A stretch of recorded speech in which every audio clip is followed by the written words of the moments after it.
बोली जय देव 1008 महावीर भगवान की जय।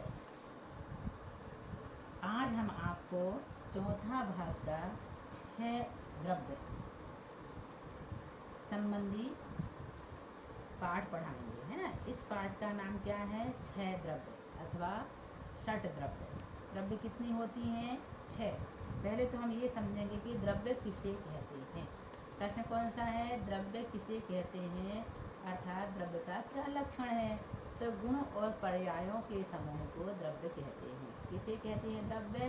गुण और पर्यायों के समूह को द्रव्य कहते हैं। द्रव्य कितनी है? द्रव्य 6 होते हैं। कौन कौन से? जीव, पुद्गल, धर्म, अधर्म, आकाश और काल। सब में द्रव्य लगा लेना। जीव द्रव्य, पुद्गल द्रव्य, धर्म द्रव्य, अधर्म द्रव्य, आकाश द्रव्य और काल द्रव्य। तो द्रव्य कितने होते हैं? 6। द्रव्य किसे कहते हैं? गुण और पर्यायों के समूह को द्रव्य कहते हैं। द्रव्य 6 होती हैं: जीव, पुद्गल, धर्म, अधर्म, आकाश और काल। जीव द्रव्य किसे कहते हैं? जिसमें ज्ञान और दर्शन होता है। जिसमें ज्ञान और दर्शन होता है उसे जीव द्रव्य कहते हैं। आया समझ में? कई बार बता चुके हैं। इसमें ज्ञान दर्शन पाया जाता है उसे जीव द्रव्य कहते हैं। आप सब कौन से द्रव्य हो? जीव द्रव्य हो। पुद्गल द्रव्य किसे कहते हैं? जिसमें स्पर्श, रस, गंध, वर्ण पाया जाता है उसे पुद्गल द्रव्य कहते हैं। जैसे पुस्तक है, चौकी है, पेन है, मोबाइल है, ये सब क्या है? पुद्गल है। इसमें क्या पाया जाता है? स्पर्श, रस, गंध और वर्ण। स्पर्श कैसे? इसको छुएंगे तो हमें कैसा लगेगा? छूने के बाद हल्का, भारी, कड़ा, नरम, ठंडा, गर्म, कुछ ना कुछ तो पता चलेगा। फिर रस कौन सा? इसको चखेंगे तो कोई ना कोई स्वाद आएगा। गंध सूंघेंगे तो भी कोई ना कोई गंध आएगी। स्पर्श, रस, गंध, वर्ण, इसका कलर है, किसी न किसी प्रकार का कोई ना कोई कलर तो इसमें होता ही होता है। तो जिसमें स्पर्श, रस, गंध, वर्ण पाया जाता है उसे पुद्गल कहते हैं। पुद्गल द्रव्य के कितने भेद हैं? 2 हैं। कौन कौन से? परमाणु और स्कंद। पुद्गल द्रव्य के 2 भेद हैं। कौन से? परमाणु और स्कंद। परमाणु किसे कहते हैं? सबसे छोटे पुद्गल को जिसका दूसरा भाग ना किया जाए ऐसे भाग को परमाणु कहते हैं। ऐसा पुद्गल परमाणु जिसका दूसरा भाग ना हो सके उसे क्या कहते हैं? परमाणु। स्कंद किसे कहते हैं? अनेक परमाणुओं के मिलने से जो पिंड बनता है ऐसे अनेक परमाणुओं के समूह को स्कंद कहते हैं। अनेक परमाणुओं के समूह से जो पिंड बनता है ऐसे अनेक परमाणुओं के समूह को स्कंद कहते हैं। धर्म द्रव्य किसे कहते हैं? ये तो हो गई जीव और पुद्गल तक की बात। अब यहाँ पर क्या बताया जा रहा है? धर्म द्रव्य किसे कहते हैं। द्रव्य 6 होते हैं, तो जीव द्रव्य हो गया और पुद्गल द्रव्य हो गया। अब धर्म द्रव्य किसे कहते हैं? जो स्वयं चलते हुए जीव और पुद्गल को चलाने में सहायता पहुंचाता है उसे धर्म द्रव्य कहते हैं। जैसे मछली को तैरने के लिए जल सहकारी कारण है, अर्थात सहायक है। मछली के लिए जल क्या है? चलाने में सहकारी कारण है। तो इसे क्या कहते हैं? धर्म द्रव्य कहते हैं। जो जीव और पुद्गल को चलाने में सहायता पहुंचाए। जैसे जीव क्या है? कौन है? हम हैं। पुद्गल क्या है? शरीर है। इसको चलने में सहकारी कौन हो रहा है? धर्म द्रव्य। यदि हम यहाँ से दूसरी जगह जाना चाहेंगे तो कौन चलाएगा हमको? धर्म द्रव्य। और नहीं जाना चाहें तो नहीं, जबरदस्ती नहीं चलाता है, लेकिन चलाएगा तो कौन सा द्रव्य चलाएगा? धर्म द्रव्य, है ना। अधर्म द्रव्य किसे कहते हैं?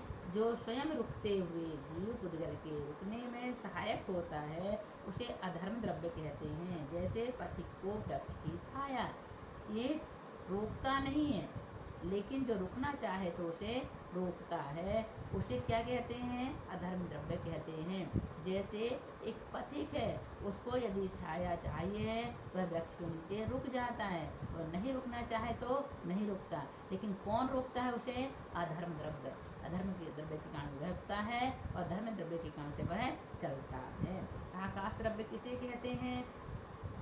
जो जीवादि 5 द्रव्यों को अवगाहन देता है या ठहरने में स्थान देता है। जो जीवादि 5 द्रव्य को अवगाहन देता है या ठहरने में स्थान देता है उसे आकाश द्रव्य कहते हैं।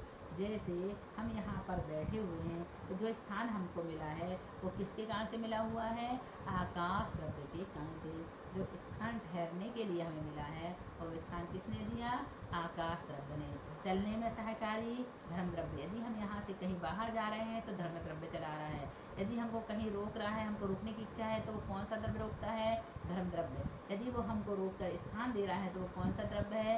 आकाश द्रव्य है, वो स्थान देता है। काल द्रव्य जो जीवादि पांचों द्रव्यों का परिणमन में सहकारी होता है उसे काल द्रव्य कहते हैं। जैसे कुंभकार के चाक को घूमने में कील सहायक होती है। ये किसके कारण से हो रही? काल द्रव्य के कारण से। पहले सुबह कितने बजे थे? 5, अब कितने बज गए? 4। तो ये किस कारण से हुआ? काल द्रव्य के कारण से। जो परिणमन, पहले हम छोटे थे अब बड़े हो गए, काल द्रव्य के कारण से। जो परिणमन हो रहा है सारा का सारा, पहले पेड़ के हरे पत्ते थे अब पीले हो गए, किस कारण से? काल द्रव्य के कारण से। जो भी परिणमन हो रहा है पुद्गल द्रव्य में या जीव द्रव्य में, ये सारा का सारा किसका खेल है? काल द्रव्य का ही खेल है।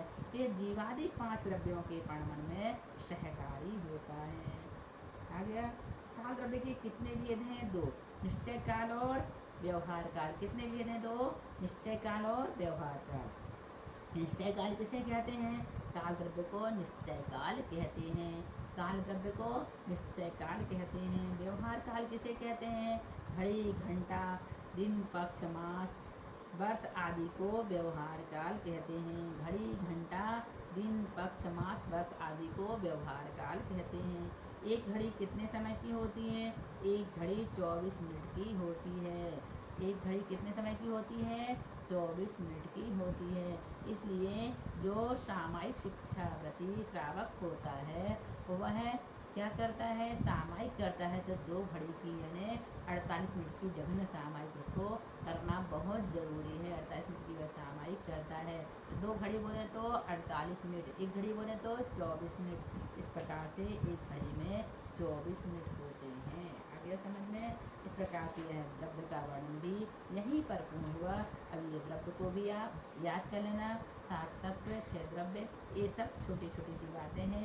ये बचपन में पाठशाला में पढ़ा दी जाती हैं, लेकिन अब बड़े हो गए तो भी इनका ज्ञान नहीं है।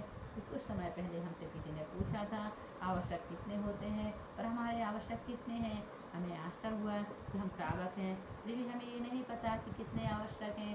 तो कम से कम हमारे श्रावक हैं, तो श्रावक होने के नाते हमें ये सब छोटी छोटी चीज़ों की जानकारी होना जरूरी है। इसलिए हमने 6 ढाला द्रव्य संग्रह रत्नकर्ण पढ़ाने के पहले ये भागों को पढ़ाया, ताकि आप इनको समझ सकें। ये प्राइमरी क्लास कहलाती है, प्राइमरी की कक्षा है। यदि आप इनको अच्छी तरह से पढ़ देंगे तो आपकी नींव मजबूत हो जाएगी। फिर जब आपको कठिन विषय पढ़ने को मिलेगा तो आप आसानी से उन विषयों को समझ सकेंगे। बोलिए महावीर भगवान की जय।